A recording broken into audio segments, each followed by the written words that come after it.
Good morning, ladies and gentlemen, our dear friends here and colleagues at Capias Manila Bay.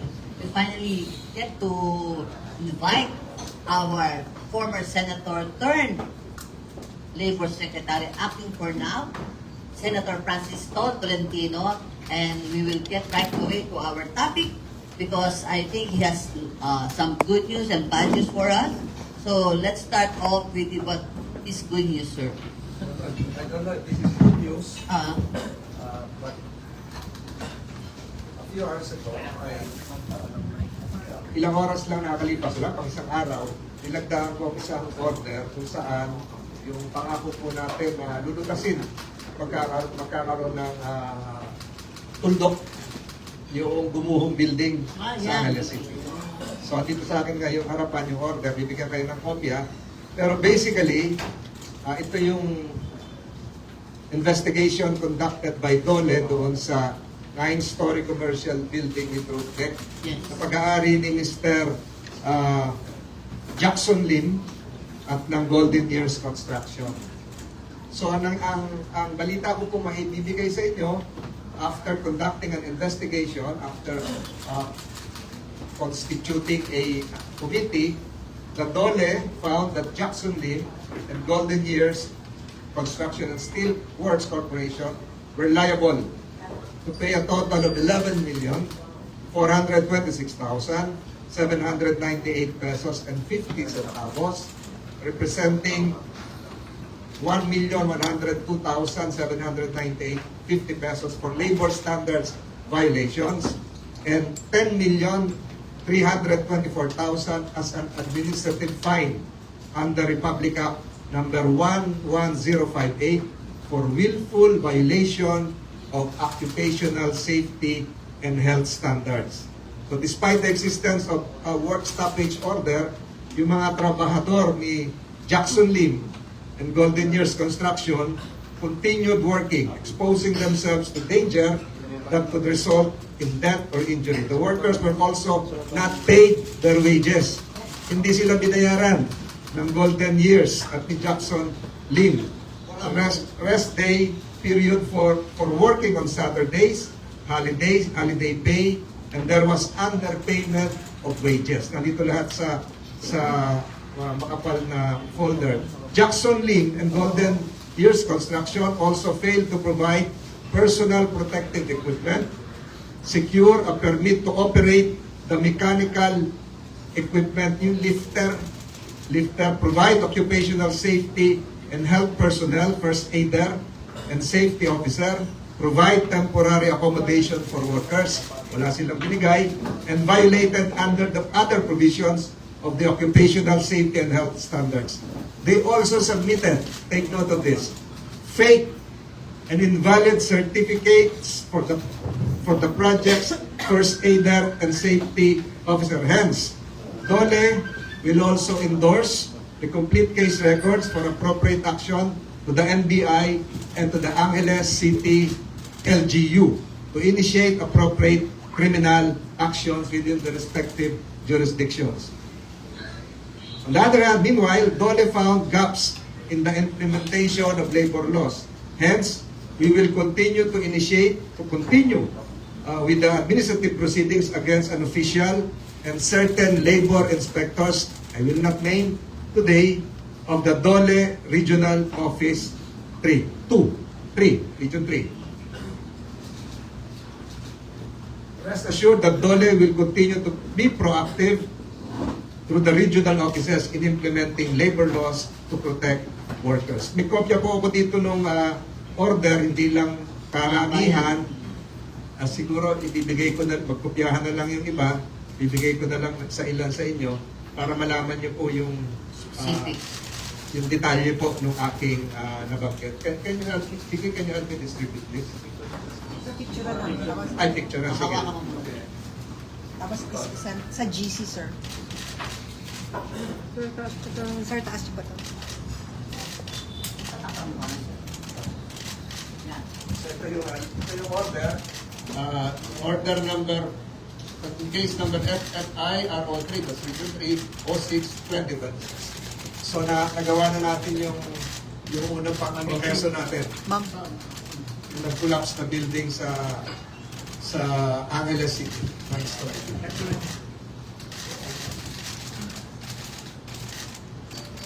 So this will be served today kay Mr. Jackson Lim and Golden Years Construction. Okay? So we're done with Ma'am, Ichu. the first. Ichu. Bigyan natin ng kopya. No? Hindi, sis, para sisend ko sa GC. Ano sir, meron bang Meron pa extra copies. To the left. maaresto ba dyan si Jackson Lim? Jackson Lim ba yun? Jackson Lim. Ang mangyayari po nito, yung criminal liability niya o negligence, if ever, ang magtutuloy na nito, NBI at saka yung LGU ng Angeles City. But on the part of Dole, we have completed the investigation, we have imposed the fines. Pag hindi nagbayad si Jackson Lim, umattend siya ng hearing ha. Si Jackson Lim, umattend ng hearing ng Dole. Matalang kailan yun sir? Hindi lang, siguro 2 beses.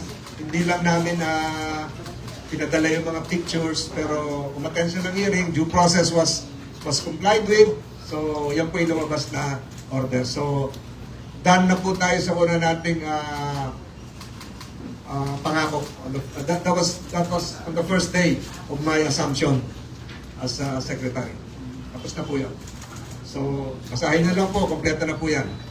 Na-resolve na po natin yung kaso ng collapse structure sa Angeles City. Pero, yun naman pong sa mga nasawi, ito po ay pinoprofile ng Employees Compensation Commission. Yeah. Ito pong back wages at ito pong mga fines ay mapupunta doon sa mga buhay, doon sa mga surviving construction workers.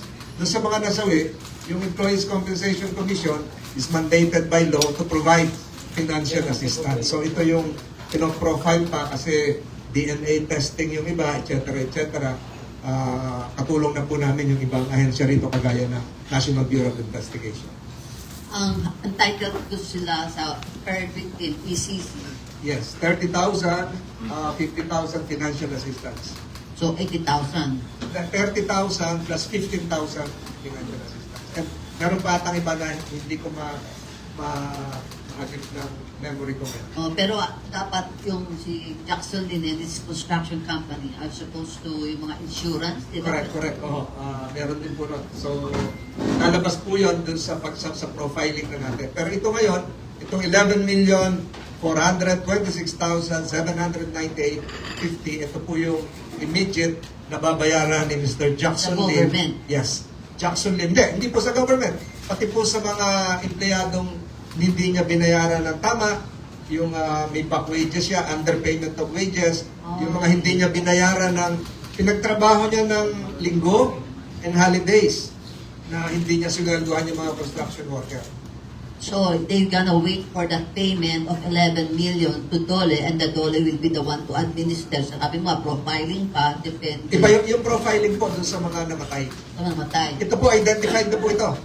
Anong final count dyan ng death? Hindi sa akin kung baka magkamali ako sa figures may bata kasi nakita, alam niyo naman yan nauna pa kayo Chico pa, sa may ako pa eh. oo, kayo naman sa balita. Oo. Dapat siya mga injured pati. Yes, so at least dito po sa on the part of Mr. Jackson Lim and Golden Years, doon naman sa mga nasawi, pero Immediate concern, mga question dyan, where can we secure the payment for our mga victims? insofar as the payment that would be given to the surviving construction workers, the Dole Regional Office 3 in Angeles City will facilitate the distribution. May timetable pa sir, sigurado dapat bigyan timetable. Wala pa akong ano. Isa-serve pa lang ito ngayon. Nauna pa kayo. Yes. Isa-serve pa lang ito ngayon kay Mr. Jackson Lim. Okay. Tapos, di ba may mga nahuli pa kayo ng false claims doon sa site mismo, may nahuli mga nagpo-falsely claim na slave victims din.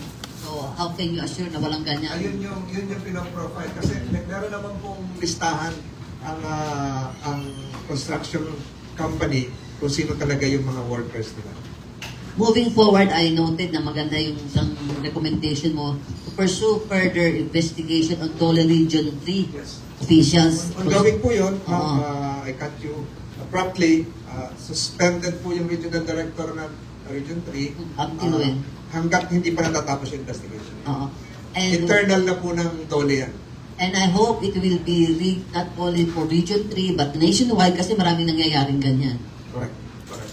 And what proactive measures are you going to take? Kasi given that accidents, and nobody want accidents to happen, pero parang ano lang, Internal lang ito eh. We're not supposed to discuss this, but I relieved the regional director of a week or 5 days before the earthquake oh, in General Santos City, Okay. Region 11, without knowing that there would be an earthquake.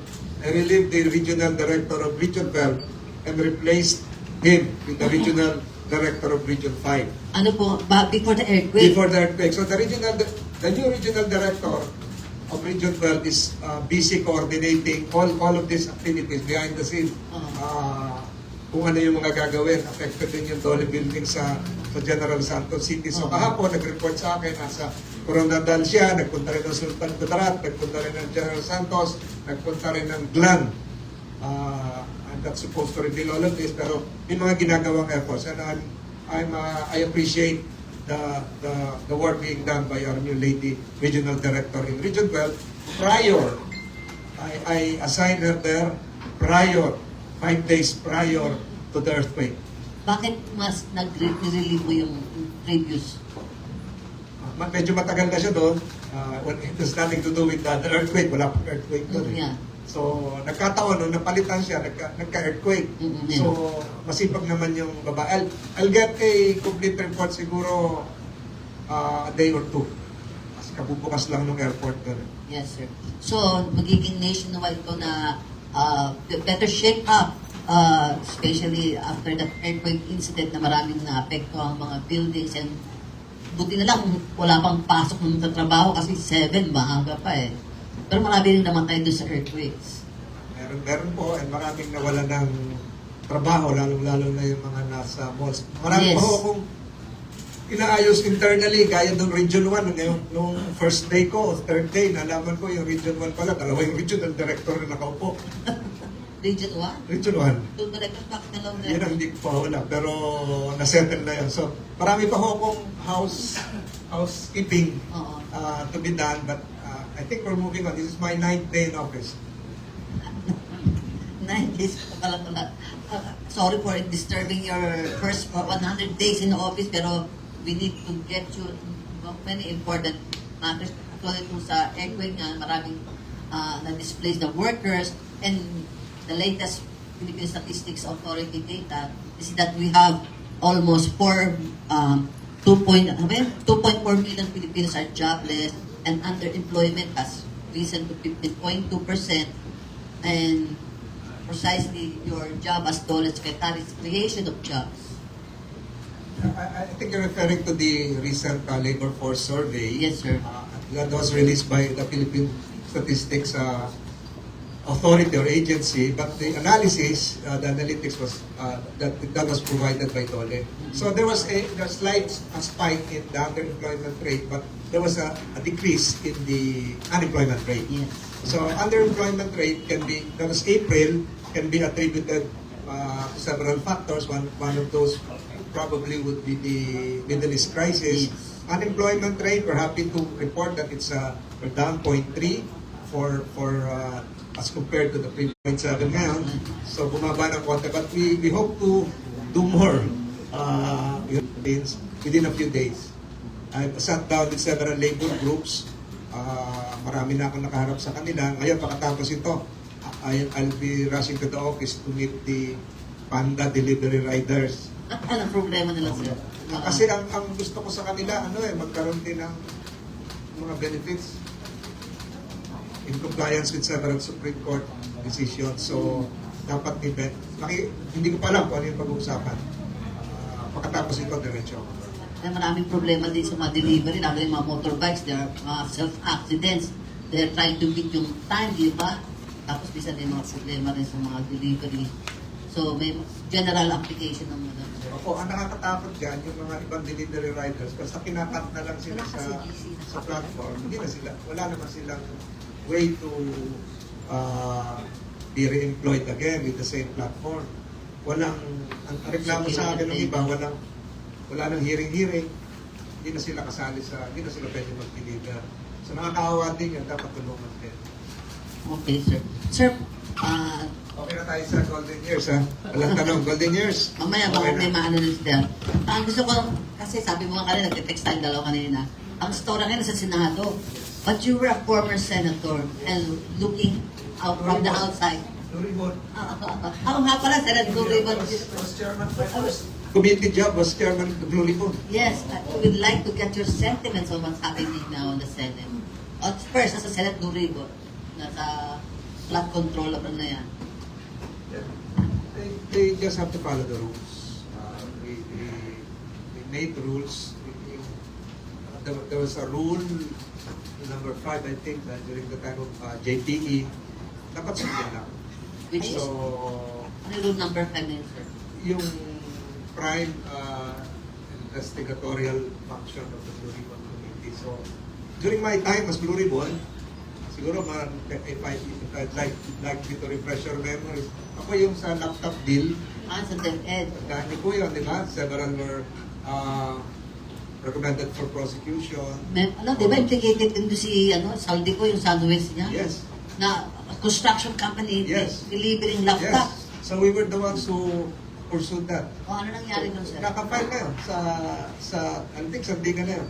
Yung sa Sunwest? Yung mga officers ng Sunwest. Oo, di ba yung naging... Yes. And then, I was the one on the state side who initiated I think this is now enshrined in some procedures na pag hindi ka pwedeng mag-joint venture pag hindi ka related ng function. Yeah. Hardware and a computer cloud company, hindi pwede, malayo eh. So, yun. And then my second Blue Ribbon job was yung sugar importation. There's to remember that, which led to the resignation of the former secretary, di ba? And then yun lang dalawa ang memorable na Blue Ribbon ko.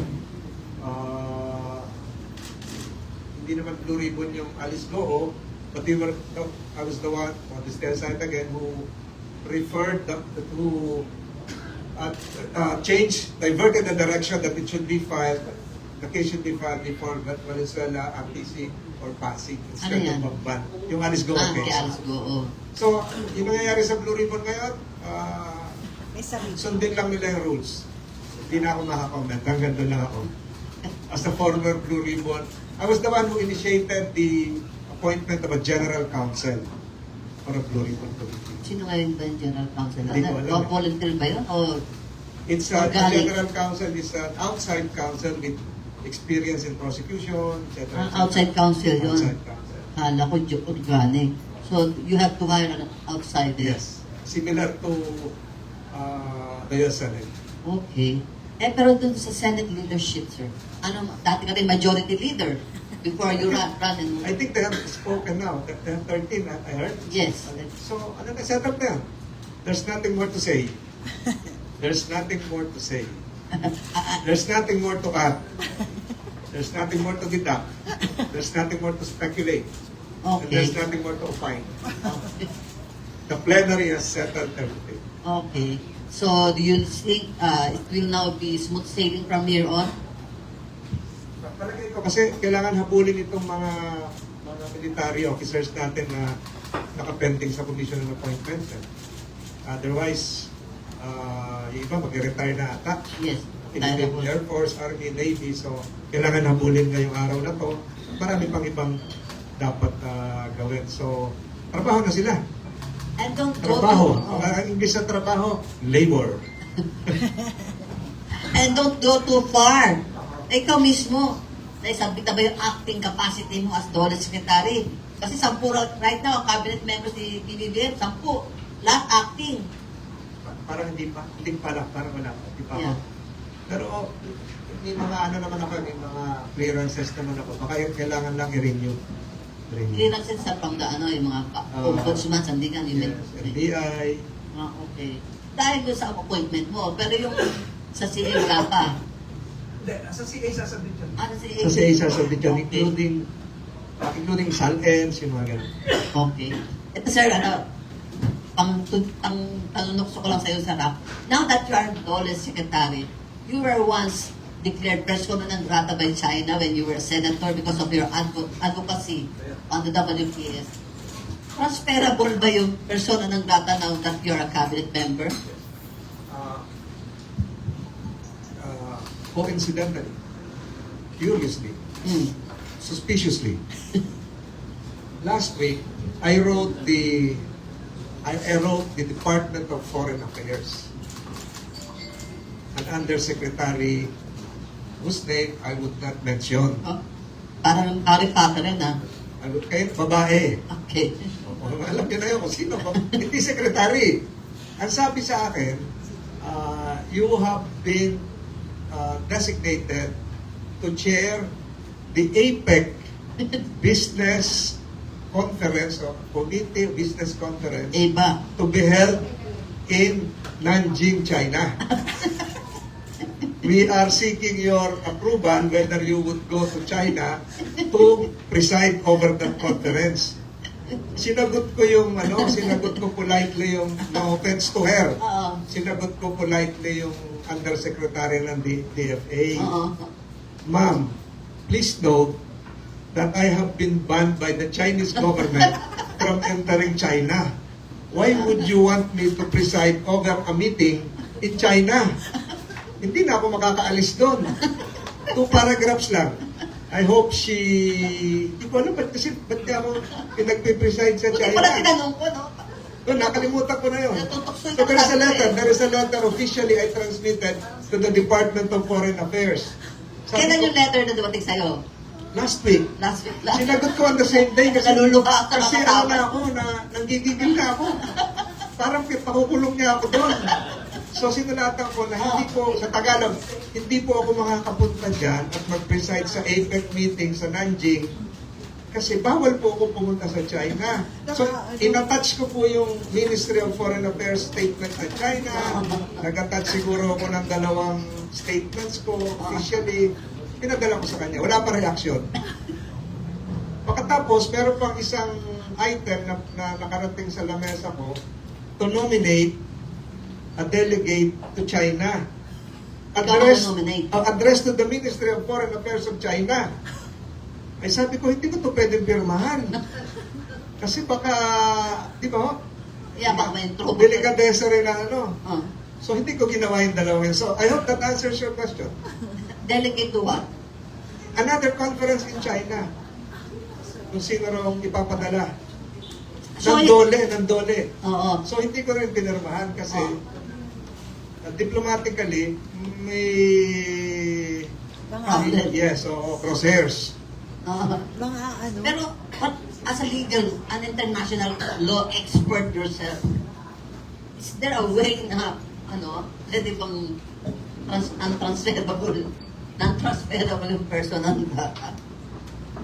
Si President Trump went to China Oh. on an official visit. The requirement is to have the Secretary of State accompany him. Oo. Secretary of State Marco Rubio Oo. was also banned. Oh, yeah? Nauna sa akin yun eh. Oh, yeah, nga pala. Nauna sa akin si Marco You're in good Rubio na company. Oo nga pala. ban ng China. Oo. So ang China, ang ginawa nila para hindi naman magka-problema pag-i-issue ng invitation, Oo. iniba nila yung pangalan ni Secretary Marco Rubio. Ang ginawa nila, Secretary Marco Lu ang invitation. So being the head of the State Department, nag-issue siya ng sarili niyang passport kasi ang DFA nila doon, State Department, Oo. yung passport ni Secretary Rubio, Marco Lu. LU. LU. So pagpasok sa immigration, natatakan, Marco Lu. So walang naging pagbabago. So, meron ka rin parang way out of that. So, ako ikaw ang magsasadya. Francis Lee. L.I. Bakit Francis? Hindi, biro lang yun. So ibig sabihin, the Chinese government are willing to diplomatically accede to bakit banggitin yung Ben? Banggit tayo, adjust to allow. Pero ako siguro for my own safety, hindi naman ako sa stature ni Secretary Rubio, hindi talaga ako makakapunta.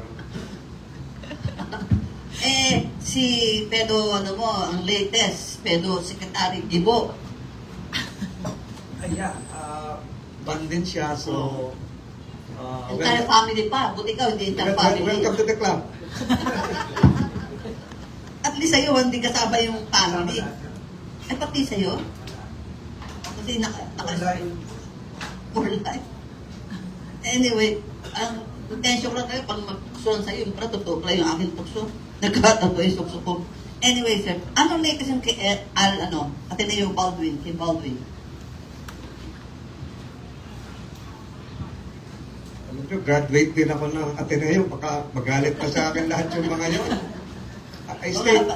I stayed in the place for years. Yeah, go. Nag-dorm ako sa Sardini, sa Loyola Heights. Oh. Doon ako nakatira, so nakakalungkot. So, yun lang. Yun lang ang sagot ko. Hindi na ako attend sa hearing mo, pero tawag ko si Baldwin, hindi na ako Sa attend. hearing kasi, you're allowed to have a lawyer. You're allowed to have 2 hearings Oo. under the rules. Oo. Medyo masalimuot ito, while there are several other government agencies investigating. Again, I would focus on the mandate of TOLE, Oo. the alien employment permit. Oo. So, noong hearing noong Lunes, ang dumalo ay yung kanyang abogada. Okay. Yung abogada niya ang dumalo at very cooperative naman at daladala nga yung kanyang alien certificate of registration. So, what we agreed upon, and this was formalized through an order issued yesterday, was for them to submit a verified answer within 10 days under the rules. And that would be June 25. And a hearing will be conducted on June 29. Nag-promise siya na attend si Coach Baldwin. A few hours after that initial hearing, nag-resign na, tinanggap na ng Ateneo yung resignation ni Mr. Coach Baldwin. Oo. So, tuloy pa rin yung pagsagot nila at again, just like the Angeles City case, tatapusin namin ito. Kasama ba dyan Ateneos to, they're also being investigated? There are mahaba na yan, ma'am. You're moving ahead. Grade 3 na yung ano mo. Nasa nursery pa lang tayo. Papunta doon because under the rules, even if you have an ACR, kailangan mo pa rin ng, if you're exempt, kailangan mo pa rin kumuha ng certificate of exemption. Ang sabi nung iba, exempted daw pag sa schools. Okay. Dahil merong DOLE regulation, pag faculty o teacher ay exempt. Pero hindi po. Ang schools po, ganito. Ang schools, nag-grade ka. Oh. Minamarkahan mo yung estudyante, nagbibigay ka ng exam, at yung tinuturo mo is part of the curriculum. Being a coach, you don't grade your players Oo. to pass a certain course and to have that as part of the curriculum for graduation purposes. Hindi naman, di ba? So, he's not a teacher. He's not considered as an exempt professor. And an exempt professor is just for a short duration. Yung mga exchange professors, adjunct professors, ano lang yan, 2 weeks, 1 month, exchange professor from the States, saglit lang, tapos gagrade ng estudyante, may attendance, open to all. Open to all, kung gusto mo mag-register sa course, register ka, may units ka. Eh, hindi naman open to all, maging basketball player ka. Diba? Kasi kung open to all yun, di nag-apply din sana ako, hindi ako magaling, maglaro nung araw. So, yun ang pagkakaiba. So, having said all of this, kinakailangan na mag-produce si Mr. Baldwin and Ateneo ng certificate of exemption. So,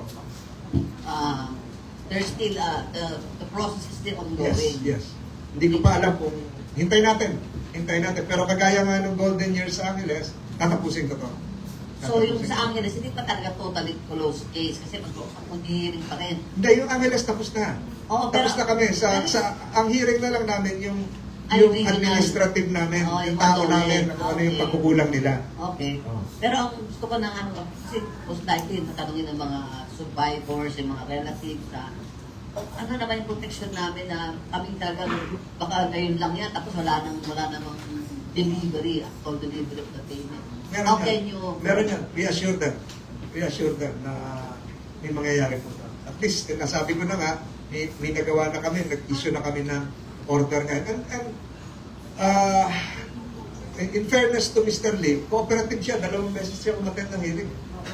Umattend siya ng hearing. Na-check mo ba yung kanyang nationality? Kung citizen siya or what? Devolve yung hearing. So, tiga Malabon po siya. Okay. Tiga Legitimate Malabon. naman. Yes, tiga Malabon siya.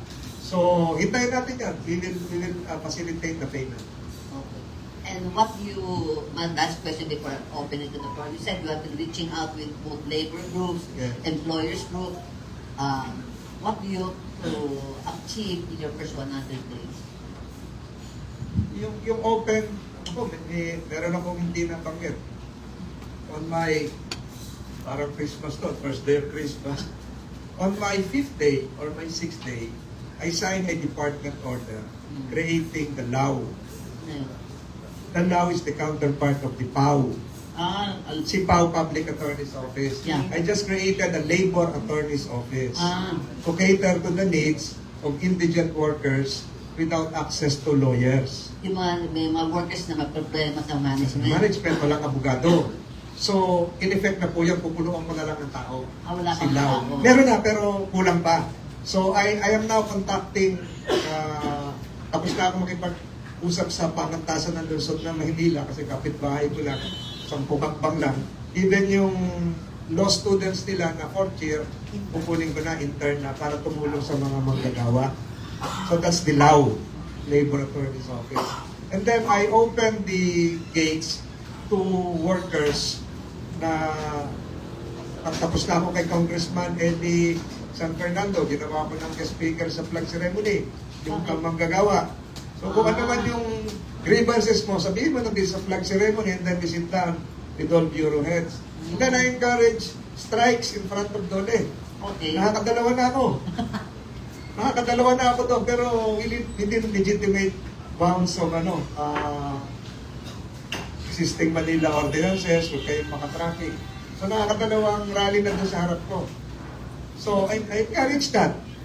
So yung una, San Mayo 1, yung pangalawa, yung LBC. Anong issue ng KMU sa'yo? Ano yun yung KMU supported labor group, yung Gardenia. Nag-rally doon. Okay. May mga, hindi sa akin, Specific. may mga concerns sila sa collective bargaining agreement. Okay. So, we'll do that process. Kung gusto ng mga employers group mag-rally, okay din. Okay din na So, we'll do that process. We'll be open to that. And And then we will institutionalize a new hotline for Dole okay. na yung mga may concerns na sa manggagawa, kahit employer, 24/7 to have access. Medyo meron lang technical constraint na hindi ko naman kayang ma-address para ma-open. Kasi yung DICT, yung contact Yes. DICT. Kasi ngayon po merong hotline sila, 4 digits, Anong 1349, 1349. Mahirap matandaan, kaya sabi ko, tayo ata ang pinakamahabang hotline, 3 lang ang number dapat ng hotline. Bakit 4 digits ito? So we're going to change that. Yun, hindi ko masabi kung kailan kasi hindi ko kontrolado po yun. But we're doing something. We're improving something. Can you just give us an 9 days pa lang ako. on overview? First time na pala ako in-invite sa kapihan eh.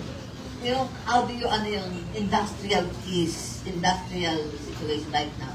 Is the Philippines good enough to attract investors, given the political situation that we have? And we are losing much from the investment. As we speak, I think the German president is talking to big group likewise Yeah. for investments, not just for defense purposes. And Right. I look forward to that Luzon Economic Corridor to really materialize. I was part of that meeting years ago sa Department of Commerce sa Washington DC. I never knew that ito pala yung pupuntahan ko. So, pag natuloy yun, I think it would provide additional jobs for our youth. Yung nag-rally na doon sa lugar. So, yung the jobs that will be created, yung hindi dahil cheap labor tayo, but we have the best kind of workers to offer to the investment community.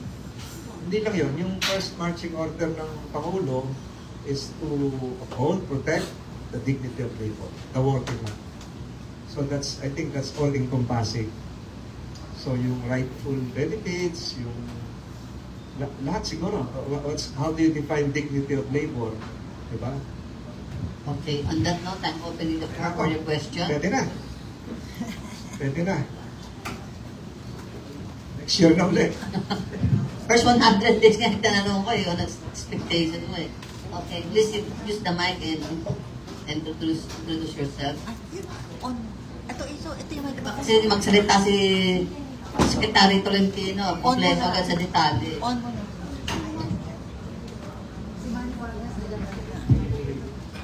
Good morning po, Sec. Isa Patoner po from Bombo Radio, Philippines. First po yung dun sa Golden Years construction po. Kasama po ba dito yung pag-stop na ng operation nila? Or ano po yung mangyayari right kung makapagbayad man or hindi makapagbayad dito sa Golden Years? Ang incident lang ng Angeles ang pinag-usapan natin. When it comes to future construction jobs ng Golden Years, hindi ko hawak yung pick-up. DTI yun eh. So, it is now lodged in another entity kung bawal na sila. Pero mahirap ibawal niya kasi they can transform themselves into another company. Diba? Mahirap sabihin, oh, Mr. Jackson din, bawal ka na. So, baka naman mag-incorporate yan ng bago, hindi ko nasaklaw yun. Pero po sa end ng DOLE, would you recommend? Kasi somehow, dito sa fact-finding nyo po is lumabas nga na merong ding issue doon sa pagbabayad sa mga Yes. workers. So as DOLE, meron po ba kayong power to recommend this lalo na kung apektado naman po yung mga workers natin? We'll provide another other appropriate agencies a copy of this order for their own utilization. Okay. Next po, Sec, yung sa other matters lang, yung since nabanggit nga po yung sa Senado and since part din po kayo ng Senado before, siguro overall na lang na nangyayari, not particular sa Senate leadership or sa Blue Ribbon Committee, pero sa overall na nangyayari ngayon sa gusali ng Senado. As a former Senate, ano po yung ma-advise o mabibigay niyong payo sa kanila, lalo nga po ngayon na nasabi niyo na nasa quorum na yung Senate natin ngayon? Dapat siguro magtrabaho na talaga. Ang daming gagawin. Ang daming gagawin. The people expect more. I'm not mas matanda yung mga nagsasalita eh. Pinapratrilon, mas matanda. Di pa naman ako sa ganong edad. So hayaan natin magsalita yung iba. Pero dapat siguro pugunan yung pangangailangan ng bayan, trabaho na. Daming nakapending ata. Tapusin na siguro. Sir, sa legal expert ka, yung nagpalaban na Avelino Cuenco na 12 majority quorum, ano naman po opinion niyo doon? Ayun, water under the bridge na yan kasi terpin na eh. Diba? But as a former That senator, ruling what's your stands. understanding? That ruling stands. And the majority now prevails. Sir? Sir, dito po. Sir, good morning. Gerard po from Malaya, sir. Sir, dun lang sa, sir, sa possible na hearing sa CA on your appointment, sir. How do you assess your chances lang, sir? Do you expect na may mag-o-oppose po sa appointment nyo? I used to be a CA member before. Ang dami ko rin na... Merong parliamentary Ang dami courtesy ko rin yan eh. natulungan na sa palagay ko nun, karapat-dapat. I was the one who shepherded the approval CA's not to Secretary Jimmy Bautista. Ako yung pwede ko na sabihin to dahil tingin ko nun qualified siya dahil coming from the Philippine Airlines. Meron pa akong isang tinulungan na ambassador na hindi, Consul General na assigned sa Europe kasi kino-question nila dahil hindi in attendance, naka-zoom. Pero nung nalaman ko yung talambuhay niya, babae, sabi ko, dapat to wala nang usapin. Alam niyo kung bakit? Nagsimula siya construction worker sa Laguna. aksidente. Parang nagka-cancer pa ata. Hanggang sa makapag-aral sa Lyceum. Tapos na-assign sa DFA, nakapasa sa nakapasa. So, sabi ko, ito yung mga dapat tulungan natin na maging tinatawan ng Pilipinas. So, yun, tinulungan ko talaga yun. I don't even know her. Nalaman ko lang yung kanyang talambuhay. And then sa military officer. So, hurdling a CA process is tedious, but you have to submit and comply because that's a constitutional requirement. So, I will comply. I will comply. Pero as a former senator, meron silang ganung mga parliamentary courtesy, di ba, that they breach through the CA as a Sir, courtesy. opo. On another matter lang, sir. Yung perennial po na panawagan ng mga labor group, sir, yung wage increase, maybe get your opinion lang, sir, lalo na yung pinupush sa Congress na 200 peso pay hike. Well, we respect the statement made, I think yesterday, by Speaker D. I have said this several times. Na magkaiba naman yung pananaw ko ng senador ako. Kasi I was one of those who pushed for the legislated wage hike. 100 pesos noon kami ata ni Senator Mix. So ngayon, sa akin ngayon, is just to implement the law. So tripartism would still be the template. And I hope I can deliver something soon.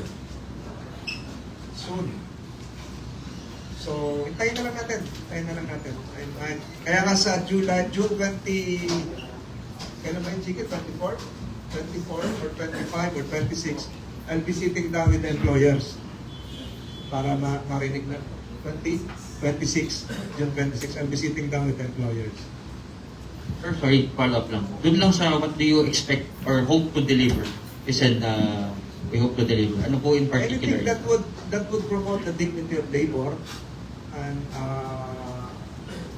within the space, within the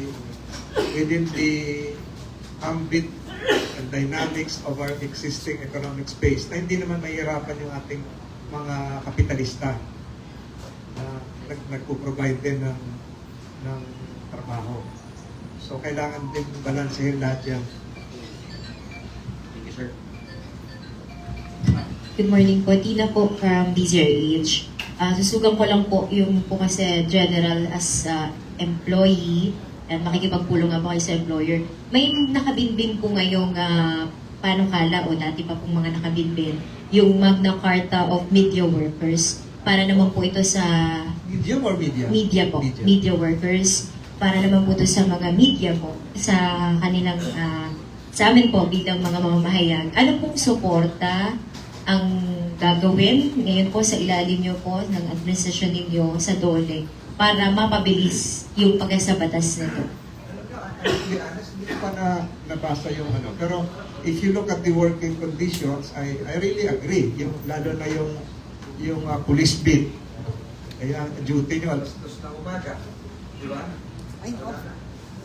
Wala na yung sa So siguro yung karapatan ng mga nagtatrabaho sa media ay dapat isulong din.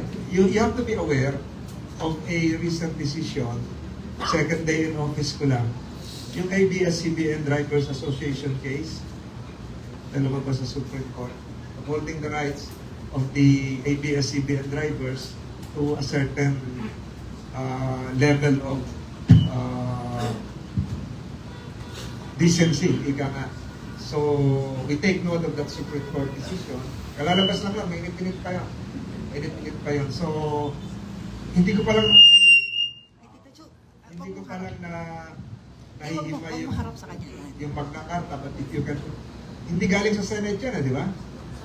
Sa House galing yun. So, provide me a copy. But I think, without even looking at it, siguro, nagbibigay ng karapatan yan sa lahat ng nagtatrabaho sa media na to be treated as regular employee, rightful benefits, etc. etc. Walang mali.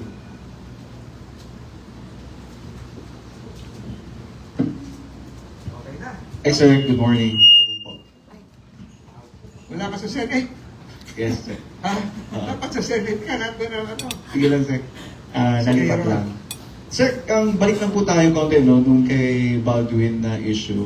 Could the Ateneo face also administrative liability if lapses were found in compliance? Definitely. Pero ayokong pangunahan. Halimbawa napatunayan na mayroong mga violations ka, Ateneo within 5 years. Ano? Within 5 years, kung may napatunayan violations, Coach Baldwin can no longer reapply to enter the Philippines or coach in the Philippines using an AEP. And then, likewise, Ateneo cannot hire a foreign coach within 10 years. In a 10-year period. Pag napatunayan ni lapses. Aside from the civil liabilities that can ito, yung civil liabilities. And now we're talking about the civil code. Wala na to sa turf ng CIDG, PNP, NBI. Ito na yung negligence issue. Pag lumabas yun, even the parents of Divine can initiate a case here. And even the parents of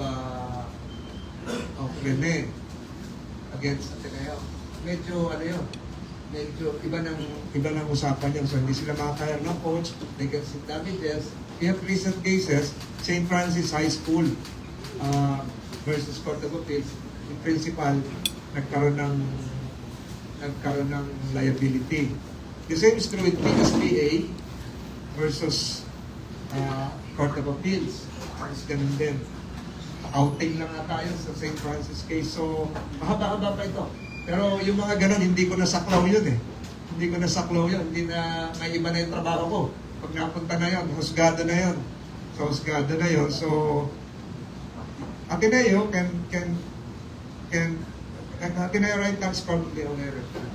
Alam nila yung possible consequences. So, hindi na ako para magsalita doon kasi sub judice sa akin eh. Di ba? Ongoing investigation. Pero just to clarify, sir, kasama yung Ateneo sa investigation. Kasama bilang employer. Kasi may employer-employee relationship. Thank you. Sir, Mia Layagin po from Euro TV News. Andito po ako. Ay, sir. Yes, you are just Euro TV News po. Euro TV. Opo. Sa Europe. Ay, hindi po. Joke ka lang din po. Given that you are just newly appointed, what are your plans regarding the employability in the country?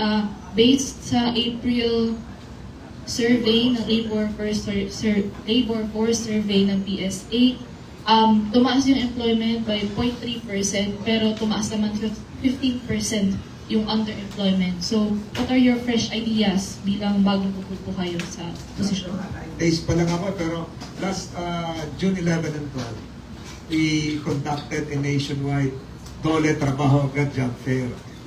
We generated almost an increase of 36%. Ang openings noon ay 200,000 nationwide. Lahat na tuloy except for Region 12 dahil nga sa earthquake. So we hope to continue with more of this. Job fairs with one-stop shops for NBI clearance, etc., etc. But generation of job employment is not a Dole concern alone. It's a multifaceted concern.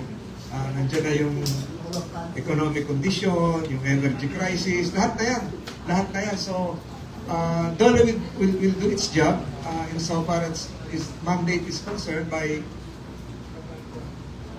providing the correct labor standards, setting the right labor conditions, providing for the right legal spaces for both the employer and the employee. Pero yung overall aspirations would have to be lumped together with what the other agencies and even the private sector are doing. And even media.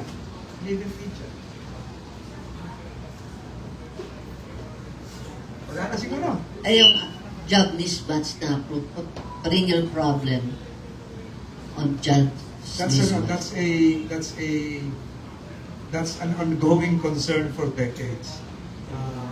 When I was in the legislative branch, I was informed that mas marami nag-a-apply ngayon ng criminology sa college. Nationwide, nursing, nationwide. Ang laki ng backlog natin sa doktor. So, yung job mismatch talaga has been there. So I've been saying that the matter of education to employment pipeline would have to be addressed as a long-term solution. Kaya pinag-uusapan pa yung kung itutuloy pa yung K+12, Yeah. di ba? Hindi lang sa akin din yun. So, what I'm doing right now, what I'll be doing within the next few days is to really sit down with TESDA. Because TESDA is under the DOLE. To have a viable technical education pathway that would not just provide employment but business opportunities. So we will be reconfiguring other DOLE TESDA packages to pave the way for skilled youth workers going into business. Although hindi akin lahat yun, may mga TTI, etc. So yun po siguro yung gagawin ko to solve, to address that underemployment data that came out last week. Perhaps this Mahirap pa mga tanong na, dapat West Philippines na lang. Sige, last question ko na lang, sir. So, yung Region 11 o 12 ba yun na 12 dahil sa long overdue, long staying na siya dyan? This will create some fear on our tenured officials dahil mag-revamp na yan porque matagal na, tatanggalin lang. Lahat naman yan. I met them all. Okay. On my third day in office, they came here, yung iba nag-Zoom. So alam nila yun. Ilan ba kayo na USEC mo, sir? I think 4. Oo. Inabutan ko lang yung 3. So, 9 days pa lang ako. I hope, Hindi ko pa alam yung mga hindi ko pa alam yung mga pasikot-sikotan, exit. Hindi na kayo nag-transition na Secretary of Quest na was ill, di ba? I hope he's better now. Yes, I also hope so. And I received support from former DOLE secretaries, specifically Secretary Bello and Secretary Baldos. So, we're working together. Okay. Eh, mahilig ka sa West Philippine Sea. And then si Secretary Kaptak will visit me next week. Migrant workers. Migrant workers. Yun nga sa tanong sa, I was about to ask about that Okta research na kasama sa mga question ko habang nihintay kita yung Okta findings na 57% of adult Pinoys express willingness to migrate abroad because 1, better job opportunities 67%, higher wages 58%, tapos better quality of life 58%. And the president himself has expressed sana dito na lang sila magtrabaho, di ba? So, ang very tough task given to you. That diaspora question is another ending issue. Sino ba naman ang hindi gustong magtrabaho sa ibang bansa? Kung iisipin natin, yung unang mga plantation workers sa Hawaii, galing din sa Pilipinas. Sa Ilocos, sa Guam, di ba? Yung unang mga apple pickers sa Amerika, galing din sa atin. Hindi pa pinag-uusapan yung mga nangyayari ngayon. So, OFW remittances, taas. Sa atin pa rin. So, no one can prevent that. Filipino families from seeking greener pastures. But I hope we can, to lessen that, is not to prevent them from seeking greener pastures, but to place the Philippines at least on a middle income status, which has been the aspirations of previous administrations, mahirap makamtan pa hanggang sa ngayon. So, siguro, in a global economy, bahagi talaga yun. That's a fact. That's a fact. That Okta research just validated a fact. It's not just the Philippines. Yeah. Hindi lang naman yon. So, China rin, marami din OFWs. huwag na kayo magtanong tungkol sa AI, wala pa tayo sagot doon. Ano ang last word mo sa WPS with your launching of your book? Ay, launching? May launching ba, sir? Wala na. So, nung nag-usap kami ni China. Nung nag-usap kami ni Presidente, ang sabi ko, Sir, kahit sa Dole po ako, pwede pa ba akong magsalita tungkol sa West Philippine Sea? Oo. Yes. May gosip ka ka pala. So ibig sabihin nun, as we approach the anniversary, this coming the 10th year of the Sa July. arbitral ruling, Oo. dapat siguro mas igtingan natin yung ating education, information campaign para sa kabataan. Maintindihan nila kung ano ang kahalagahan nun. Dapat siguro malaman din ng kabataan na napakahalagang pag-usapan lagi ang West Philippine Sea. Hindi lang isang controversial issue o hindi bahagi rin ng kanilang kinabukasan. So, dapat, ang gusto ko makita, dapat very active ang Department of Foreign Affairs. I just met the British Ambassador last week. Ang sinasabi ko, dapat humingi ako ng tulong para doon sa ating International Maritime Organization status doon sa Philippine Archipelagic Sea Lanes Act, because the IMO is based in London. So, siguro naririnig naman ni Ambassador Teddy Boy Locsin na tutukan din niya yung Archipelagic Sea Lanes law na ating pinasa. Para na sa ganun, pag na-approve ng IMO, manatili na yung daluyan ng mga barko ay ito pa rin ang lahat ng bansa. Kala ko you're referring to the inclusion of WPS into the education system. Ayun din, we support that. Si Justice Carpio, tinunay niya yung mga maps niya doon sa National Library. Ikaw, dami rin mga maps. Hindi pa. Nilagay ko kasi sa sa salamin Kaya pag inalis, baka dumikit. Si Justice Carpio, tinunay niya sa National Library. Mas matanda naman siya. Okay. On that note, we have no other questions? Again, sorry for being late. Okay. I hope I have answered all questions, all concerns. Wala na akong sasabihin. Golden years done. Baldwin case ongoing. Wala na. And you are not allowed to attend the China conference. Yes. Still with you, the persona non grata. Maraming salamat. Thank you very much. Well, on that note, I would like to thank our good secretary, former Senator Francis Tolentino. See you again next week.